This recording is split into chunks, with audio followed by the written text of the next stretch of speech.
and I now am pleased to recognize the ranking member for his remarks on this measure. Well, thank you very much, Madam Chairman, and thank you. On this issue, we disagree. This legislation, like the State Department authorization bill we marked up in July, and the UN bill we will soon consider, I believe will undermine America's influence and standing in the international community. It is an example of civilian cut and run par excellence. Tragically, the bill takes aim at poor women and children in the developing world, women and children who all too often suffer from the effects of disease, war, rape, and a host of absolutely horrid conditions that few of us can even begin to imagine. Rather than helping these desperate people, as UNFPA seeks to do, this legislation makes them pawns in a debate over social issues that often seem divorced from reality. Indeed, I can think of few other organizations subject to more misinformation, misunderstanding, and outright falsehoods than UNFPA. I know that discussing UNFPA generates a lot of emotion among some of my colleagues, but that doesn't mean that passionate arguments should be allowed to trump the facts. UNFPA does not promote abortion as a method of family planning, period. UNFPA is guided by the Cairo Program of Action, which is quite clear in saying, I quote, "In no case should abortion be promoted as a method of family planning."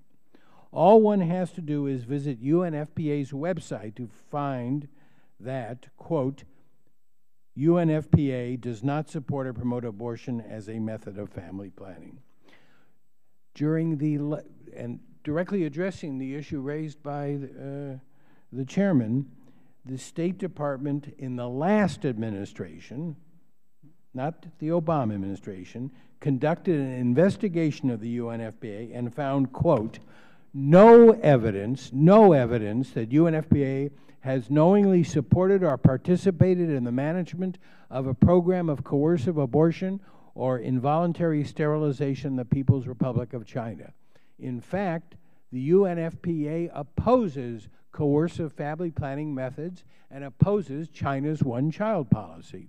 I know that for many here, UNFPA's own words and those of the State Department on this issue may ring hollow. So I'd ask you to consider the position of the late Henry Hyde, the author of the Hyde Amendment.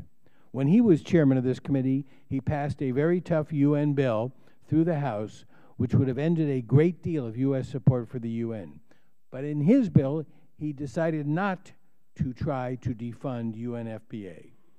Today, we're being asked to permanently end assistance to an organization working to prevent cholera among pregnant women and people living with HIV/AIDS in Haiti, lowering the maternal mortality rate in Rwanda, protecting women in Kenya fleeing from famine and war across the Horn of Africa. Rather than lobbing another grenade in our culture wars, this committee should be working to strengthen maternal mortality prevention efforts, improve the capacity of health systems in the developing world, and protect women from rape as an instrument of war. If you want to prevent abortions, this is what we should be doing, and that is exactly what UNFPA does. I yield back.